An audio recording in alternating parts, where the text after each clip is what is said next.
오늘도 안녕하십시오. 이신근입니다. 예수님의 산상설교 해설, 오늘은 그 18번째 원수를 사랑하라는 제목으로 말씀을 드리겠습니다. 마태복음 5장 43절부터 48절까지 말씀입니다. 또 내 이웃을 사랑하고 내 원수를 미워하라 하였다는 것을 너희가 들었으나 나는 너희에게 이르노니 너희 원수를 사랑하며 너희를 핍박하는 자를 위하여 기도하라. 이같이 한즉 하늘에 계신 너희 아버지의 아들이 되리니 이는 하나님이 그 해를 악인과 선인에게 비추게 하시며 비를 어려운 자와 불의한 자에게 내리우심이니라.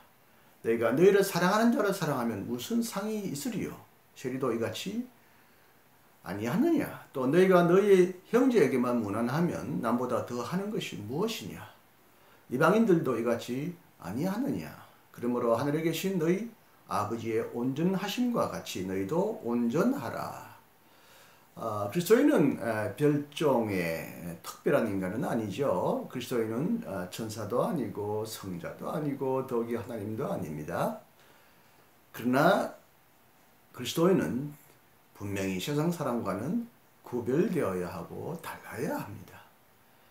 그리스도를 따르는 사람이기 때문에 다른 어떤 것을 추구하는 사람과는 분명히 달라야 합니다.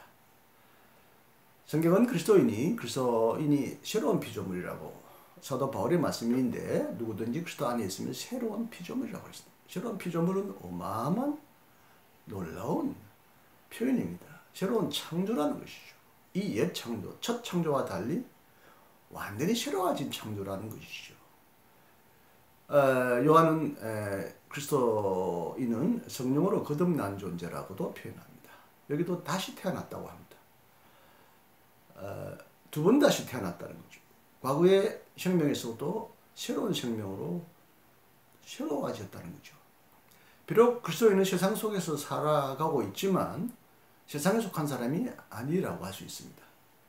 그래서 흔히 그리스도인의 시민권은 하늘에 있다고 말합니다. 그러므로 그리스도인은 세상 사람과는 분명히 다른 모습으로, 다른 목표로, 다른 가치로 살아야 합니다. 그래서 그리스도인은 범상한 사람, 평범한 사람, 보통의 사람이 아니라 비상한 사람, 비범한 사람이라고 보내는 말을 했습니다. 20세기에 히틀러 암살 음모에 가담했다는 혐의를 받고 젊은 나이에 형장에 이슬로 사라진 독일 신학자 본 회프만큼 그리스도인의 비범한 삶, 비범한 삶을 강조한 그리고 실천한 사람은 매우 드물 것입니다. 본 회프에 따르면 예수님을 따른다는 것, 예수님의 제자가 된다는 것은 엄청난 일입니다. 비범한 일입니다. 비상한 일입니다. 보통의 일이 아닙니다. 그리스도인이 되었다는 것은 이미 비범한 삶이 되었다는 것을 의미합니다. 그러면 그리스도인이 비범한 사람이다, 보통 사람이 아니다, 세상 사람과는 완전히 다른 사람이라고 할 때 이 분명한 다름, 비범함의 특징은 어디서 가장 분명하게 식별할 수 있느냐? 그것은 바로 원수 사랑에서 그렇다는 것입니다. 예수님도 일찍 이렇게 말씀하셨습니다. 내 이웃을 사랑하고 내 원수를 미워하라 하였다는 것을 너희가 들었으나 그러나 나는 너희에게 말한다.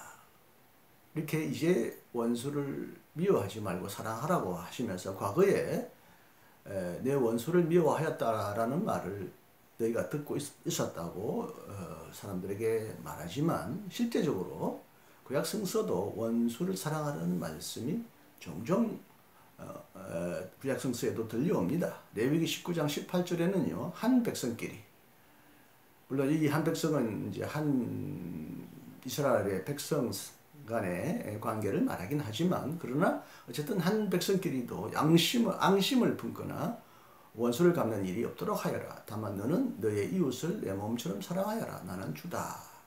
출애굽기 13장 4절에서 5절의 말씀도 이런 말을 합니다. 내가 만일 내 원수의 길 잃은 소나 나귀를 만나거든 반드시 그 사람에게로 돌릴지며 내가 만일 너를 미워하는 자의 나귀가 짐을 싣고 엎드러짐을 보거든 삼가 버려두지 말고 그를 도와 그 짐을 부리울지니라. 레위기 말씀은 한 백성끼리라고 그 원수 사랑의 한계를 어느 정도 설정한 것 같지만 출애굽기는 분명하지 않습니다. 한 백성 사이에서 일어난 일을 말하는지 좁은 백성의 태도를 넘어선 모든 사람의 음을 향한 그리스도인의 하나님의 백성의 태도를 말하는지 분명하지 않지만 여기서 어쨌든 원수라는 말은 매우 포괄적인 개념일 수밖에 없습니다. 그래서 잠언 25장 21절도 이렇게 말합니다. 내 원수가 배고파하거든 식물을 먹이고 목말라하거든 물을 마시라. 유대인이었던 바울도 잠언의 말씀을 근거로 하여 내 원수가 줄이거든 먹이고 목마르거든 마시오라고 권면합니다. 그렇다면 예수님은 내 원수를 미워하라는 말은 어디서 들으셨겠는가? 스코트에 따르면 유대인들이 고의로 사랑의 대상을 좁혔다는 것입니다. 유대인은 이웃을 사랑하라는 이 계명에서 원수를 제외했을 뿐만 아니라 더욱이 원수를 미워하라고 가르쳤다는 말입니다. 유대인은 율법을 뻔뻔하게 곡해하였다는 것입니다. 그러나 구약 성서에서 원수를 미워하라고 분명히 말하는 곳은 한 군데도 없습니다. 하지만 이방인들과 전쟁할 때 유대인은 분명히 그들을 정오하고 그들의 멸망을 기원하였습니다. 그리고 시편도 종종 말하듯이 유대인은 개인적인 원한 관계에서 특히 억울하게 손해를 입을 경우에는 하나님의 보복을 기대하였습니다. 하지만 예수님은 말합니다. 원수를 사랑하며 너희를 핍박하는 자, 박해하는 자를 위하여 기도하라. 예수님은 누구보다도 더 철저하게 하나님의 나라 앞에서 회개와 순종을 요구했습니다. 예수님은 이웃 사랑의 한계선, 제한을 철폐해버렸습니다. 예수님은 원수를 사랑하라는 말이 그치지 않고 아예 이제는 원수를 위하여 적극적으로 기도하라고 명령합니다. 우리가 원수를 사랑해야 될 근거가 무엇이냐? 구약 성서는 하나님의 백성이 아니냐라고 하나님의 백성으로서 서로 사랑하라, 미워하지 말라고 했지만 예수님은 이제는 훨씬 더 시야를 넓혀서 하나님이 모든 인간에게 베푸시는 일반적인 자비의 은총을 원수 사랑의 계명의 근거로 예수님은 제시하십니다. 하나님은 그 해와 그 해를 악인과 선인에게도 비치게 하시고 비를 어려운 자와 불의한 자에게 내리게 하신다. 해와 비는 농사를 위해서는, 그래서 인간의 목숨 연명을 위하여서는 없어서는 안 될 중요한 창조의 일반 은총입니다. 자연 만물 속에서 드러나는 하나님의 사랑은 악인과 선인을 구별하지 않고 무차별적입니다.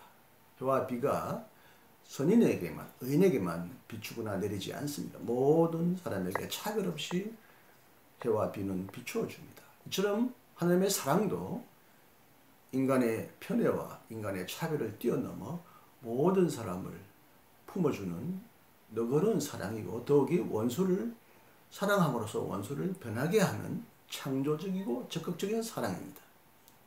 그래서 루터는 한때 이렇게 말한 적이 있습니다. 인간의 사랑은 대상에 매여서 사랑할 가치가 있는 사람만을 사랑한다. 그러나 하나님의 사랑은 먼저 사랑의 대상을 창조한다고 말했습니다. 그러므로 예수님의 제자들도 이와 같은 하나님의 행동에 일치하는 삶을 살아야 합니다. 오직 이런 방법으로만 예수님의 제자들도 하나님의 아버지의 아들이 될 수가 있습니다. 원수를 사랑하고 원수를 위하여 기도해야 할 또 다른 이유는 예수님의 제자들이 세상 사람들과는 다른 모습으로, 다른 형태로 비범하게 살아야 하기 때문입니다. 너희가 너희를 사랑하는 자를 사랑하면 무슨 상이 있으리요?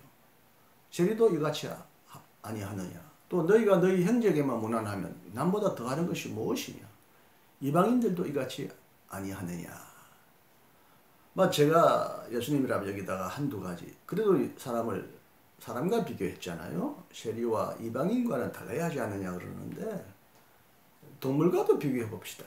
동물도 자기를 사랑하는 사람은 사랑해주고, 사랑하는 대상을 사랑해주고, 자기를 미워하면 미워할 뿐만 아니라 해를 끼칩니다.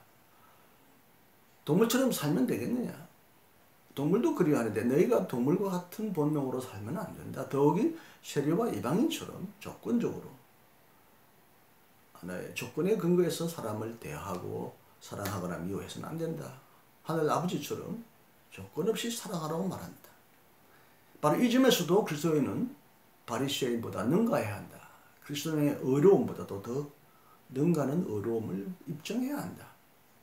그리고 그리스도인의 사랑은 이방인의 조건적인 차별적인 사랑을 넘어서 무차별적이어야 한다. 오직 그렇게 할 때 악인과 선인을 가리지 아니하고 모든 사람에게 은총을 베푸시고 모든 사람의 구원을 받기를 원하시는 자비롭고 능구로우신 사랑의 하나님 아버지의 아들이 될 수 있고 그 아버지처럼 우리도 온전한 사람이 될 수 있다라고 예수님은 가르치셨습니다. 그래서 온전함이라 하면 우리에게 굉장히 거북함, 부담감을 줍니다. 이 온전함이라는 것은 단순히 도덕적으로 완전하게 살았다. 모든 율법을 다 지켜서 흠과 티가 없이 완전히 도덕적으로 율법적으로 순수한 사람이라는 뜻이라기보다는 모든 사람들 앞에서 질적으로 다르다. 질적으로 차별성이 있는 삶을 표현하는 말이라고 할 수 있습니다. 흔히 이것을 이제 웨슬리안들은 거룩한 삶, 거룩한 길, 의로운 자는 이제 성화의 길, 거룩한 길을 걸어야 한다 할 때 거룩함으로도 이 표현을 달리 애둘러 표현하기도 합니다. 그리고 온전하다는 것은 전체라는 뜻입니다. 완전하고 전체단 말입니다. 우리나라 말로 완전하다, 온전하다 이런 말을 섞어 쓰기도 하지만 전이란 말은 전부를 일컫는 말이죠. 전체. 마음도 본심과 행동, 말과 생각이 나눠지지 않는다는 것이고 사람들 간에도 내 사람, 저 사람, 친구, 원수 이렇게 나누지 말고 모든 만물, 모든 이웃을 향하여 우리 마음도 이중적으로 위선적으로 아니라 진심으로 순수하게 전적으로 온전히 사랑하라는 뜻이 되겠습니다. 그래서 예수님은 이렇게 말씀하십니다. 너희의 아버지의 자비하신 것 같이 너희도 자비하라. 여기서 온전함이란 모든 것을 포용하시는 하나님의 사랑을 본받는 삶을 의미합니다.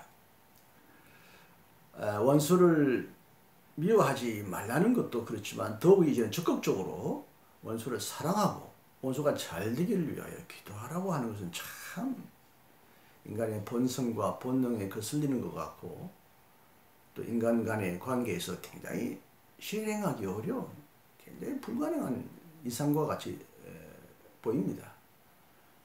허무맹랑한 환상입니다. 실제적으로 우리가 이렇게 산다는 것은 거의 불가능한 것입니다. 원수 사랑은 인간이 하나님은 그러실 줄 몰라도 우리보다 더 크시고 높으신 하나님의 크신 사랑은 그럴지 몰라도 우리 인간은 매우 연약하고 매우 아직도 여러 가지 상황과 본능과 여러 가지 습관의 제약을 받고 있는 이 연약한 인간이 하나님처럼 그렇게 높은 이상을 실천할 수 있는가? 이것은 우리가 오르기에는 너무나 높은, 너무나 힘든 봉우리가 아닌가라고 우리는 자문하게 됩니다. 그러나 지난번에도 그랬지만 예수님은 결코 우리가 실현할 수 없는 것, 실천할 수 없는 것을 억지로 요구하고 강제로 요구하지 않으셨습니다. 실질적으로 예수님은 자신의 삶을 통하여 원수 사랑이 가능하다는 것을 보여주셨습니다. 예수님은 십자가에서 자신을 죽인 사람들을 저주하고 보복을 탄원하지 않고 하나님 저들을 용서해달라. 저들이 무슨 짓을 하는지 알 수 없습니다라고 그들의 사지를 위하여 하나님에게 기도했습니다. 이런 그리스도의 놀라운 크신 사랑에 감동을 받아서 그런지 서대반도 자기를 돌로 쳐 죽이는 사람들을 위하여 쭉 하면서도 기도했습니다. 그리고 교회의 역사에서 특히 순교의 역사에서 이처럼 원수를 사랑하며 죽어간 사람들이 무수히 많습니다. 그래서 보네포는 이렇게 말합니다. 나의 원수보다 사랑을 더 귀하게 생각할 자가 또 어디 있겠는가? 만일 증오로 가득 차서 실식한 지경에 있는 사람을 사랑하지 않는다면 누구를 사랑할 것인가? 우리의 원수보다 더 심각한 괴로움과 더 중한 상처와 아픔을 가진 자가 세상에 또 어디 있는가? 원수가 하지 못하는 일을 우리가 대신 하자. 이로 인해 우리에게 다가오는 모든 비방은 하나님과 원수에 대한 관계를 더욱 친밀하게 해줄 것이다. 온갖 박해도 원수가 하나님과 화목하고 하나님을 사랑하도록 할 것이다. 사랑은 적 원수를 알지 못한다라고 했습니다. 어떻게 보면 나의 원수가 나의 사랑을 요구하고 나의 사랑을 필요로 하는 가장 힘든 사람이 아닌가. 뭐 그렇게 상대방의 입장에서 보내 심리학적으로 원수 사랑의 하나의 당위성을 말합니다. 플루먼은 이렇게 말했습니다. 선을 악으로 갚는 것은 악마적이고 선을 선으로 갚아야 하는데 악으로 갚는 것은 악마가 할 짓이고 선을 선으로 갚는 것은 인간이 할 도리다. 물론 많은 사람들은 선을 선으로 갚지 않을 경우도 많이 있습니다만 인간이라면 적어도 선은 선으로, 뭐 그렇다면 악은 악도 갚을 수 있다는 얘기겠지만 악을 악으로 갚지 않고 악을 선으로 갚는 것은 신적이다. 하나님의 일이다. 하나님이 하실 수 있는 일이다. 즉 우리는 하나님의 그 경지까지 올라가야 한다. 악마로부터 인간으로, 인간으로부터 그리스도인을 통하여 하나님의 아들, 하나님과 같은 자가 되어야 한다고 플루먼은 말합니다. 원수 보복은 세상 사람들이 시행하는 방법입니다. 하나님을 모르고 그리스도를 모르는 사람들이 시행하는 방법입니다. 그리스도인은 그들과 달라야 한다는 것이요. 단순히 양적으로만이 아니라 질적으로 그들과 다르고 그들을 뛰어넘어야 한다는 것입니다. 뭐 이런 원수 사랑의 계명은 참 모두가 저를 비롯하여 모든 사람이 실천하기 어려운 것이고요. 그리스도인들 중에서도 아주 소수의 사람들만 실천했던 아주 거룩하고 놀라운 일입니다. 마치면서 이제 우리의 상황에 한번 적용해 봅시다. 우리에게 원수는 누구겠어요? 많은 사람들은 북한의 정권이 원수일 것이고 또 어떤 사람들은 우리를 오래도록 괴롭히고 지금도 우리를 괴롭혔다고 믿는 일본 사람들 혹은 뭐 중국 사람들도 우리의 원수라고 규정할 것입니다. 그래서 자주 일본이 침몰한다 이런 뭐 뉴스가 막 떠오르고요. 최근에 김정은이 며칠 동안 오래도록 보이지 않으니까 김정은은 뭐 중병에 걸렸다, 죽었다라고 하는 가짜 뉴스가 굉장히 퍼져갔습니다. 이 정확한 정보에 근거하지 않는 이런 정보는 사실은 사실에 근거한 정보라기보다도 본인의 욕망의 표현이겠습니다. 북한이 망했고 김정은이가 죽었으면 좋겠다.